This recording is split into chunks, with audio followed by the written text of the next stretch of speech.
咁呢個咧就我今日嘅題目啦，就係咧我不再需要每個人都喜歡我。點解我揀呢個題目咧？因為其實阿波俾咗一堆題目我哋揀啦，嗱，我覺得呢個係最touch 到我嘅，同埋我最想同大家分享嘅一個題目。咁咧跟住下一頁咧就一個圖喎，咁我就俾5秒鐘時間你哋望一望裡面咧有啲圖畫啦，有啲字啦。我今日咧見到呢個圖嘅時候咧，就覺得都好觸動到我個感覺啊！呢個可能就係我嘅 why 啦。睇完啦喎，好，咁因為咧呢個係 PPT 嘅緣故，即係呢個咧唔係冇係 PDF 嘅緣故咧冇得彈出嚟，咁所以即刻揭曉啦。咁我睇到啲咩咧？咁第一個咧就我咁點算咧？有冇富二代咧？係啦。創業咁煩，幾時發達呢？唔知再努力，唔想再努力啦，做乜啫？躺平啦！咁你咪睇唔睇到嗰個進階喺邊度啊？就係呢，初初呢有少少迷失，係咪啊？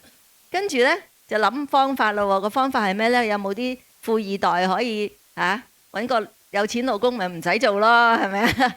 咁呢跟住創業又咁煩喎，咁點解又繼續做呢？不如躺平啦，係咪啊？咁呢啲就係頭先我睇到嗰個圖畫啦，再翻轉頭得唔得㗎？係啦，咁其實佢呢啲好細嘅字，我細個好中意睇呢啲漫畫嘅。點解？因為佢嘅圖片好豐富啦，五顏六色。咁同埋咧，佢每一個角落咧都表達到唔同嘅嘢嘅。咁我而家仔細睇咧，其實呢啲字咧，頭先啲字咧，全部都藏咗喺裡面嘅。我唔知你哋睇唔睇到啦。咁咧就其實最重要嗰兩個字就係當下同埋初心。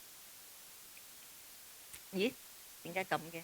好，係啦。咁呢個漫畫呢就好似我哋人生咁樣啦，每日都發生好多事，但係我哋有冇時間停下嚟諗下自己呢？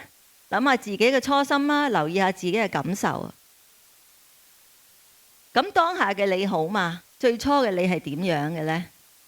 呢個其實我覺得係不斷咁要自己反省啊。其實我哋點解日日生活喺呢個社會上邊，好似隨波逐流咁樣，同埋咧自己開唔開心其實唔知嘅，就係知人哋開唔開心，因為永遠都係我望住人嘛，冇幾可望住塊鏡嘅。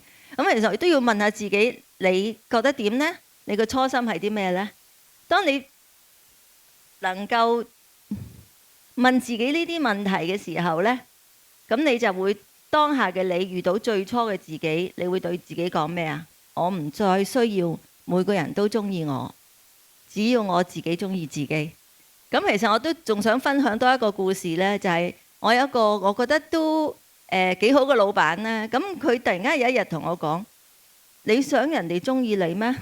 跟住我話：但我講呢啲嘢，做呢啲嘢，啲同事一定唔中意我㗎喎。咁你覺得喺間公司度個個人會中意你嘅咩？跟住我就喺度反思，又係喎。咁從此呢，我就覺得。